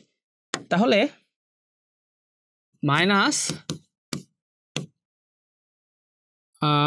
ডিএন বাই ডিটি ইকুয়াল হচ্ছে ল্যামডা এন, এই মাইনাস ডিএন বাই ডিটি যেটা মানে ভাঙনের হার, এটাকেই হচ্ছে আমরা বলি সক্রিয়তা, তেজস্ক্রিয়তা বা ভাঙনের হার বা যেটাই বলো, এগুলাকে আমরা হচ্ছে ইন টার্মস হচ্ছে শুধুমাত্র এ বলি। এ মানে কি, এ বললেই হচ্ছে বুঝবা সক্রিয়তা বা অ্যাক্টিভিটি বা ভাঙনের হার, আর কি বলে, এই তো এগুলাই, এই ইকুয়াল হচ্ছে ল্যামডা এন। সো এখান থেকে আমি আরেকটা জিনিস বলতে পারি, সো এন কে আবার বলা যায় হচ্ছে e to the power minus lambda t. So lambda N কে যদি আমি অ্যাক্টিভিটি বলি, তাহলে ল্যামডা এন নট কে কি বলা যায়? ল্যামডা এন নট কে কি বলা যায়? ইনিশিয়াল অ্যাক্টিভিটি বলা যায় না? আবার বলি, ল্যামডা ইন্টু এন, এটাকে আমি বলতেছি অ্যাক্টিভিটি বা ভাঙনের হার, সক্রিয়তা, ঠিক আছে? যে কোনো একটা সময়ে, একটা টাইমে ভাঙনের হার হচ্ছে ল্যামডা এন। তো টি সময় পর যেহেতু এন সংখ্যক পরমাণু অক্ষত ছিল, আমরা জানি যে কোনো সময়ে, ধরো টি সময়ে ভাঙনের হার ডিএন বাই ডিটি, সেটা হচ্ছে ওই টি সময়ে উপস্থিত যে অক্ষত পরমাণুর সংখ্যা এন তার সমানুপাতিক, ওইখান থেকে এটা আসছে। তো ল্যামডা এন কে আমি বলতেছি মাইনাস ডিএন বাই ডিটি, মানে ভাঙনের হার বা অ্যাক্টিভিটি। তো ল্যামডা এন নট কে কি তাহলে আমি বলতে পারি না যে ল্যামডা এন নট হচ্ছে তাহলে ইনিশিয়াল অ্যাক্টিভিটি? এই যে এটাকে এটা বললাম, এটা হচ্ছে ইনিশিয়াল। আর তোমার যদি মনে হয় না ভাই এইভাবে হচ্ছে আমার পছন্দ হচ্ছে না, তাহলে হচ্ছে সমস্যা নেই, তুমি দেখো when t ইকুয়াল হচ্ছে 0, সো তুমি এটা নিজে নিজে প্রুফ করতে পারবা। t এর ভ্যালু যদি তুমি 0 বসাও, তাহলে অ্যাক্টিভিটি কি আছে দেখো, activity a lambda N naught e to the power lambda into 0, so e to the power 0, so কি হয়, সো t ইকুয়াল 0 সেকেন্ড সময় অ্যাক্টিভিটি এটা আসে না? সো t ইকুয়াল 0 সেকেন্ড সময় মানে কি? t ইকুয়াল 0 সেকেন্ড মানে কি? শুরুতে না? সো এই যে এটা কি তাহলে শুরুতে অ্যাক্টিভিটি না? শুরুর সময় ভাঙনের হার, বা শুরুর সময় ভাঙনের হার না বলে আমি বলি হচ্ছে শুরুর সময় হচ্ছে শুরুর অ্যাক্টিভিটি, বা হচ্ছে ইনিশিয়াল অ্যাক্টিভিটি যেটা বলি, শুরুর অ্যাক্টিভিটি। বা যদি মনে হয় যে ভাইয়া ল্যামডা এন নট কে কেন আপনি হচ্ছে শুরুর অ্যাক্টিভিটি বা ইনিশিয়াল অ্যাক্টিভিটি বলতেছেন, সো ইনিশিয়াল কোনটা? যখন টি ইকুয়াল 0 সেকেন্ড সময়। সো তুমি এখানে টি এর ভ্যালুটা 0 বসাও, এই যে formula lambda N naught e to the power 0, তো e to the power 0 something to the power 0 মানে 1, তো কি থাকে? ল্যামডা ইন্টু এন নট থাকে না? তো টি ইকুয়াল যদি 0 বসাও, তখন অ্যাক্টিভিটির ভ্যালুটা কত পাচ্ছ? Lambda N not. সো এইটাকেই হচ্ছে আমরা বলতেছি হচ্ছে টি ইকুয়াল 0 সেকেন্ডে যে অ্যাক্টিভিটি, সেটাকে আমরা বললাম হচ্ছে এ নট। বুঝতে পারছি? তো এই যে এখন তো তাহলে আমি লিখতেই পারি, তাহলে অ্যাক্টিভিটি যেটা, এটাকে আমরা বলতে পারি e to the power minus lambda t. So অনেকগুলো আমরা রূপ দেখলাম, N equal N naught e to the power minus lambda t, যে কোনো ভর টর থাকলেও আমরা এটা ইউজ করতে পারবো। আবার অ্যাক্টিভিটির যেটা রূপ সেটাও আমরা দেখলাম, এগুলো সবই হচ্ছে এক্সপোনেনশিয়াল ডিকে ফলো করে। ওকে, আচ্ছা হ্যাঁ, এটার গ্রাফ হচ্ছে ভাই এই যে এরকম থাকে। তুমি যদি দেখো, শুরুতে পরিমাণ ছিল হচ্ছে এন নট, যত সময় যাবে সময়ের সাথে সাথে সেটা এক্সপোনেনশিয়ালি ডিক্রিজ করতে থাকবে। মানে তুমি যদি গ্রাফগুলো দেখো, গ্রাফগুলো হচ্ছে যেরকম হবে। সো যদি অ্যাক্টিভিটির গ্রাফও দেখো, ধরো অ্যাক্টিভিটি দেখলা, এদিকে হচ্ছে অ্যাক্টিভিটির দিকে হচ্ছে টি, সো দেখবা গ্রাফগুলো হচ্ছে এরকম হবে, ঠিক আছে? এটা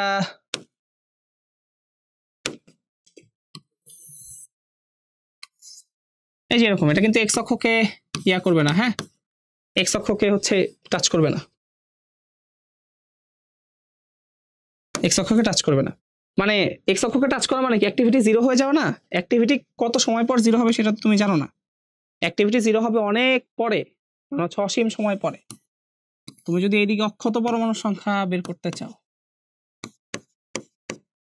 অক্ষত পরমাণুর সংখ্যা 0 হবে কত সময় পর সেটাও তুমি জানো না। শুরুতে ছিল এর নট, 0 হবে হচ্ছে ধরো অসীম সময় পর। এই যে এটা হচ্ছে এক্স, একটা সময় পর এক্স অক্ষের ধরো হচ্ছে কাইন্ড অফ সমান্তরালের মতো চলতে থাকবে। তো শুরুতে ছিল হচ্ছে এন নট, শুরুতে ছিল এন নট। সো গ্রাফগুলো হচ্ছে এরকম, ঠিক আছে? এটা হচ্ছে অ্যাক্টিভিটি, অ্যাক্টিভিটির একক কি বেক্রেল। হ্যাঁ, এটা হচ্ছে অক্ষত পরমাণুর সংখ্যা। তো গ্রাফগুলা এরকম হয়। মাথায় রাখবা যে অক্ষত পরমাণু সংখ্যা ভাঙতে ভাঙতে জিরো হবে কখন? অসীম সময় পর, অসীম সময় পর। ঠিক আছে, সেটাও হচ্ছে তুমি বুঝতে পারবা। কিভাবে বুঝতে পারবা? ধরো হচ্ছে আমি তোমাকে দেখাই। আমরা ফর্মুলা জানি কি, n ইকুয়াল হচ্ছে n0 minus e to the power minus lambda t. আমি তোমাকে বললাম যে অসীম সময় পর এই অক্ষত পরমাণু সংখ্যা বা n এর সংখ্যাটা জিরো হয়ে যাবে। সেটা যদি বিশ্বাস না হয় তুমি টেস্ট করতে পারো। যেমন ইফ t ইকুয়াল হচ্ছে ইনফিনিটি, তাহলে n এর ভ্যালু কত আসে? n0 e to the power lambda into so e to the power minus lambda t ছিল না, ওটারে নিচে e to the power plus lambda t লিখছি। সো টি এর জায়গায় infinity. E to the power infinity মানে কি? ইনফিনিটি। আর something to the power infinity মানে হচ্ছে জিরো। তাহলে এখানে বুঝতে পারতেছ এখানে কি বোঝা গেল? যে এই অক্ষত পরমাণু সংখ্যা জিরো হবে কত সময় পর? যখন সময়টা অসীম, মানে অসীম সময় পর। এই কারণে এই গ্রাফে কিন্তু আমরা হচ্ছে এক্স অক্ষকে ছেদ করতেছিলাম না, যে এটা হচ্ছে জিরো হবে অসীম সময় পর। এখন অসীম তো আর তোমার গ্রাফের মধ্যে আসবে না। গ্রাফের মধ্যে যদি তুমি অসীম দেখাইতেই পারতা তাহলে তো সেটা সসীমই হইতো, অসীম আর হইতো না। তো ঠিক আছে, তো মাথায় রেখো এটা কখনো এক্স অক্ষকে ছেদ করবে না। ঠিক আছে, একটা টাইম পরে যে এক্স অক্ষের সাথে সমান্তরালে তুমি দেখাই দিবা, বাট ছেদ করা যাবে না। ওকে, আমরা তাহলে আর কিছু, আচ্ছা ফাইন। ওকে, দেখো এখন একটি তেজস্ক্রিয় পদার্থের 8 ঘন্টা পর 15% অবশিষ্ট থাকে। ক্ষয় ধ্রুবক কত? আচ্ছা, ক্ষয় ধ্রুবক কত না, মানে lambda n equal n0 into e to the power minus lambda টি।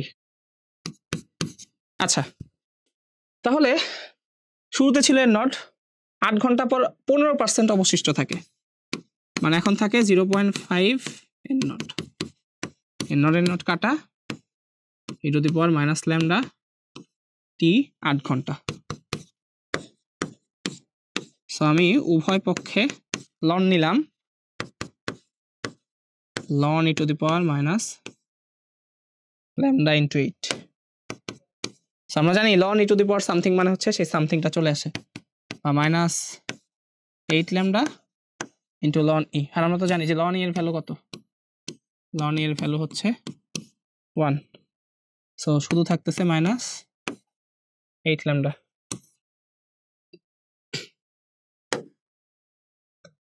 ওকে, তো এখন যদি আমরা করি এখানে যেটা পাচ্ছি, সো ল্যামডা ইকুয়াল হচ্ছে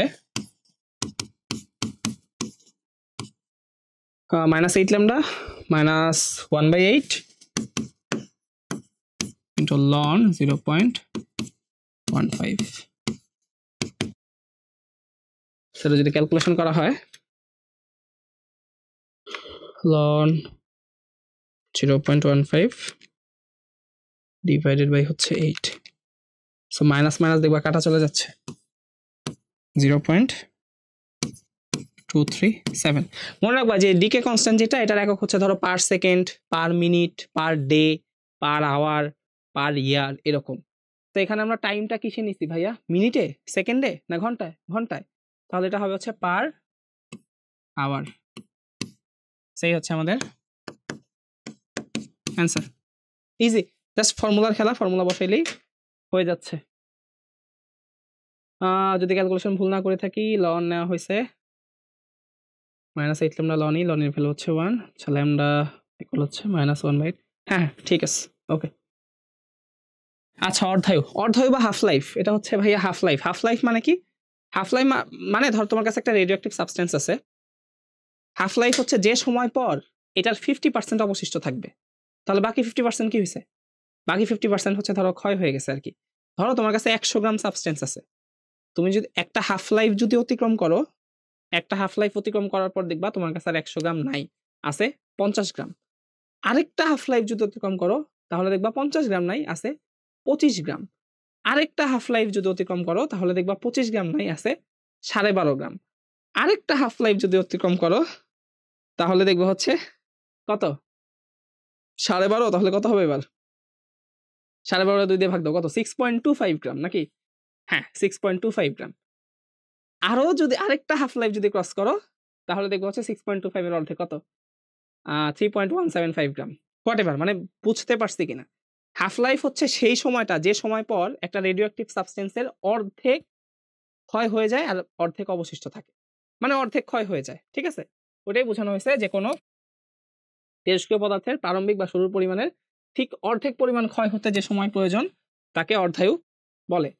সো এই যে দেখাইছে যে হচ্ছে 10 গ্রাম একটা হাফ লাইফ ক্রস করছো 5 গ্রাম, আরেকটা হাফ লাইফ ক্রস করছো মানে শুরু থেকে দুইটা হাফ লাইফ ক্রস করছো 2.5 গ্রাম, আরেকটা হাফ লাইফ ক্রস করলে 1.25, আরেকটা হাফ লাইফ ক্রস করলে 0.625 গ্রাম। ঠিক আছে, এই হচ্ছে অবস্থা আর কি। আর এইদিকে হচ্ছে কি ছিল, অক্ষত পরমাণুর সংখ্যা হচ্ছে n, আর এদিকে হচ্ছে ছিল t। এই যে অক্ষত পরমাণু শুরুতে ছিল 100টা, হাফ লাইফ ক্রস করার পর হয়েছে 50টা, আরেকটা হাফ লাইফ ক্রস করার পর হয়েছে 25টা, আরেকটা ধরো হচ্ছে যে 12.5, এইভাবে হচ্ছে চলছে। হ্যাঁ, তো আমরা যেটা ফর্মুলা জানি n = n0 e⁻ λt। আচ্ছা ভাইয়া, হাফ লাইফের নোটেশন হচ্ছে এটা, t এর নিচে ছোট করে একটা হাফ লিখতে হয়, t হাফ, এটাই হচ্ছে হাফ লাইফ, t হাফ। তো ইফ যদি t = t হাফ হয়, মানে তুমি যদি সময়টা হাফ লাইফ না মানে একটা সময় অর্ধায়ু যদি পার করো, তখন দেখবা যে অক্ষত পরমাণুর সংখ্যা কতটা হবে, n0 যেটা ছিল শুরুতে যেটা ছিল তার অর্ধেক হয়ে যাবে। ঠিক আছে, ইফ t = t হাফ, যদি সময়টা হাফ লাইফ হয় তাহলে দেখবা যে অক্ষত পরমাণু n কি t সময় পর অক্ষত পরমাণু না, তো একটা হাফ লাইফ ক্রস করলে অক্ষত পরমাণু কয়টা থাকবে, শুরুতে যেটা ছিল n0 তার অর্ধেক। সো এটা নিয়ে আমরা একটা কাজ করতে পারি, n এর ভ্যালু বসাইতে পারি n0/2 e⁻ λ, t কত, t এর জায়গায় হচ্ছে এটা t হাফ। দেখো, সো এই যে n এর জায়গায় n0/2 ছিল, n0 e⁻ λ t half. So n0 কাটা যায়, লন নিলাম, উভয় পক্ষে লন নিলে লন e⁻ λ t half, so minus lambda t half. আমরা জানি লন e⁻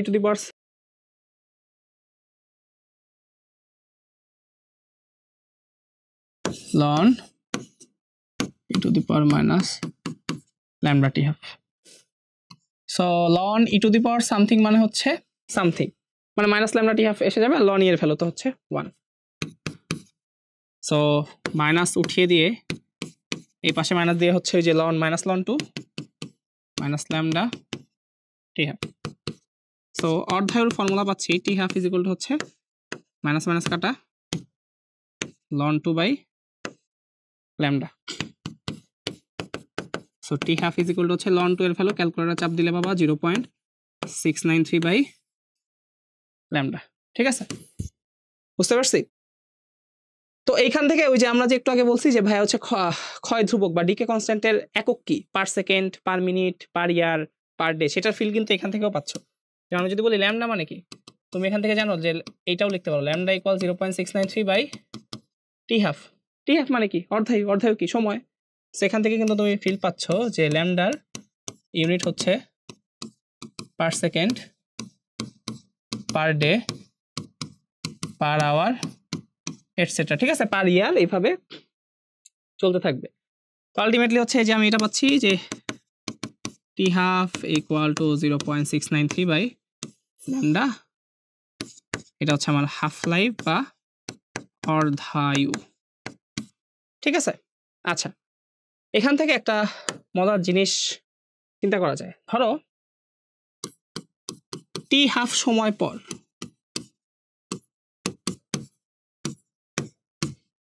সো তুমি যদি একটা রেডিওঅ্যাক্টিভ সাবস্টেন্সকে চিন্তা করো, t হাফ সময় পর তুমি কতটুকু পাবা, শুরুতে ছিল n0, t হাফ পর কতটুকু পাবা, শুরুর পরিমাণে পাবা না হাফ অংশ পাবা, শুরুতে যা ছিল তার হাফ অংশ অবশিষ্ট থাকবে, তাই না? তো টি হাফ সময় পর অবশিষ্ট থাকে টি হাফ সময় পর অবশিষ্ট থাকবে হাফ অংশ, মানে পূর্ণ অংশ ছিল শুরুতে, টি হাফ পর থাকবে হচ্ছে হাফ অংশ। আমি যদি দুইটা টি হাফ চিন্তা করি, দুইটা টি হাফ সময় পর, দুইটা টি হাফ মানে হচ্ছে টু টি হাফ আর কি, অবশিষ্ট থাকবে হচ্ছে কটা, এইটার অর্ধেক হয়ে যাবে দুইটা টি হাফ দিলে, আগে ছিল হাফ, এখন এটার অর্ধেক মানে কি 1/4 অংশ। সো আমি যদি তিনটা টি হাফ চিন্তা করি, তিনটা হাফ লাইফ যদি ক্রস করে ফেলি, আরেকটা হাফ লাইফ ক্রস করলাম, তাহলে 1/4 অংশ এটারও অর্ধেক হয়ে যাবে, 1/8 অংশ এখন অবশিষ্ট থাকবে। আমি যদি এখান থেকে আরেকটা হাফ লাইফ ক্রস করি, চারটা হাফ লাইফ ক্রস করলে পাবো এটার অর্ধেক হয়ে যাবে, মানে 1/16 অংশ। আমি যদি আরেকটা হাফ লাইফ ক্রস করে ফেলি, পাঁচটা টি হাফ সময় পর অবশিষ্ট থাকবে 1/32 অংশ। এটা দিয়ে কি বোঝায়? একটা টি হাফ পর অবশিষ্ট, একটা হাফ লাইফ পর অবশিষ্ট থাকে হাফ অংশ, দুইটা হাফ লাইফ পর অবশিষ্ট থাকে 1/4। 1/4 কে কি লেখা যায়? 1/2 তিনটা হাফ লাইফ পর অবশিষ্ট থাকে 1/2 চারটা হাফ লাইফ পর অবশিষ্ট থাকে 1/2 পাঁচটা হাফ লাইফ পর অবশিষ্ট থাকে 1/2 সো আমি এখানে শর্টকাটটা মাথায় রাখতে পারি, এমসিকিউ কাজে দেয়। এনটা হাফ লাইফ পর অবশিষ্ট থাকে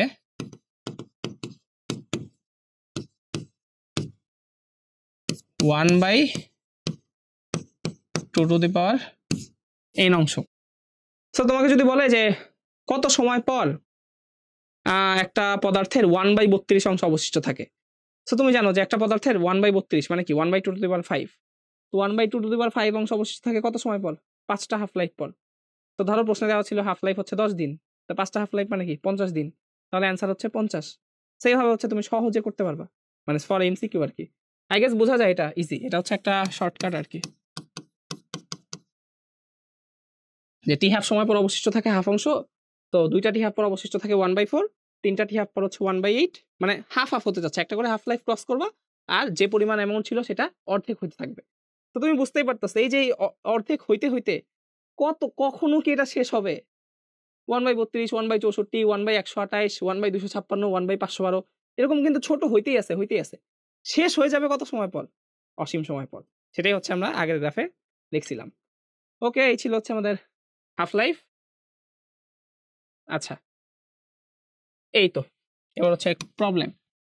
কোন তেজস্ক্রিয় পদার্থের ক্ষয় ধ্রুবক দেয়া আছে, অর্ধায়ু কত? ইজি, অর্ধায়ু মানে হচ্ছে টি হাফ 0.693 বাই ল্যামডা, ঠিক আছে? সো এটা তো কত? 0.693 বাই ল্যামডার ভ্যালু হচ্ছে 0.013, 0.693 বাই 0.013, 0.693 divided by 0.013, সেটার ভ্যালু হচ্ছে 53.31 সেকেন্ড। প্রারম্ভিক ভর 2 গ্রাম হলে 5 মিনিট পর ভর কত হবে? ঠিক আছে, সো ভর দেওয়া আছে, আমরা ফর্মুলাটা ভরের মতো করেই নিব, W = W0 - e to the power lambda t। So প্রারম্ভিক ভর ছিল 2 গ্রাম, সো Wটাও আসবে গ্রামে, e to the power minus lambda, ল্যামডাটা কিন্তু ল্যামডা পার সেকেন্ডে আছে, তো 0.013।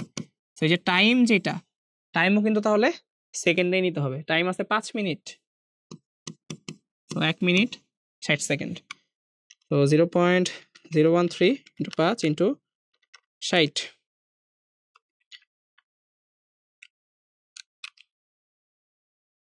ইন্টু 2। সো ডাব্লিউ হবে হচ্ছে 0.4 গ্রাম। এই হচ্ছে অ্যান্সার। তো যদি আমি ক্যালকুলেশন মিস্টেক না করি, বাট প্রসেসটা তো বুঝতেই পারছো, জাস্ট ফর্মুলা। এখন ল্যামডা যেহেতু পার সেকেন্ডে ছিল, টাইমও কিন্তু তোমাকে সেকেন্ডেই নিতে হবে। ল্যামডা পার মিনিটে থাকলে টাইম নিবা মিনিটে, ল্যামডা পার আওয়ারে থাকলে টাইম নিবা হচ্ছে আওয়ারে। ক্যালকুলেশনগুলো এইভাবে হয়। এটাই গেছে হচ্ছে একটা বোর্ড কোশ্চেন বা বোর্ডের সৃজনশীল বা এমসিকিউ কিছু একটা ছিল।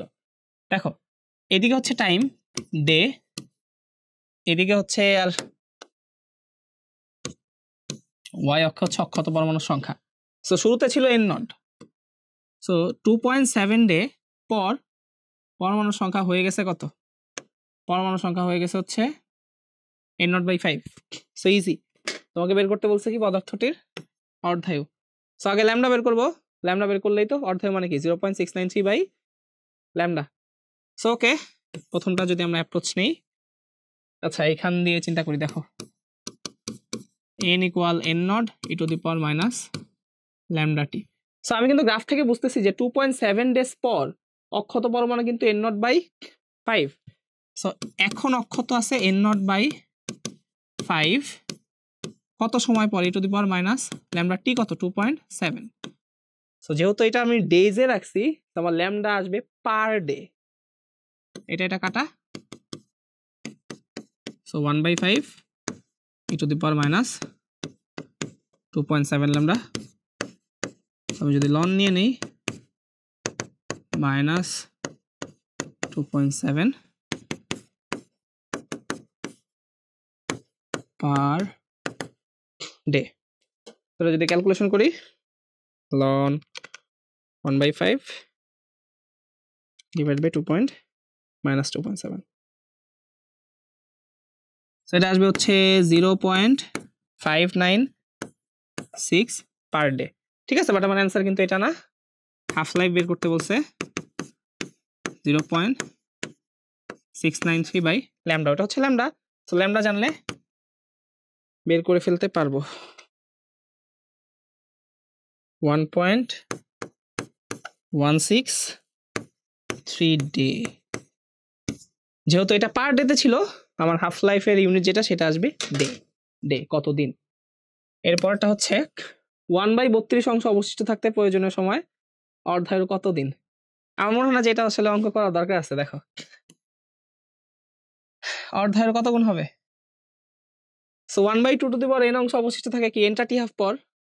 তো 1/2 টু দি পাওয়ার 5 1/32। তো কত সময় অর্ধায়ুর কত গুণ হবে প্রয়োজনীয় সময়। সো অ্যান্সার হবে হচ্ছে 5টা টি হাফ। 5টা টি হাফ। 5 টি হাফ পর অবশিষ্ট থাকবে এত অংশ। 1/2 টু দি পাওয়ার 5 বা 1/32 অংশ। আগে হচ্ছে এটা আমরা বুঝতে পারছি। সো 2 নাম্বারটা ইজি। প্রয়োজনীয় সময় অর্ধায়ুর কত গুণ হবে? 5 গুণ হবে। যদি বলতো 1/16 অংশ অবশিষ্ট থাকতে প্রয়োজনীয় সময় অর্ধায়ুর কত গুণ হবে? 4 গুণ। 1/8 অংশ অবশিষ্ট থাকতে প্রয়োজনীয় সময় অর্ধায়ুর কত গুণ? 1/8 অংশ অর্ধায়ুর 1/8 অংশ অবশিষ্ট থাকতে প্রয়োজনীয় সময় অর্ধায়ুর কত গুণ? 3 গুণ। ওকে, তো আজকের ক্লাস আমাদের এখানেই শেষ হচ্ছে।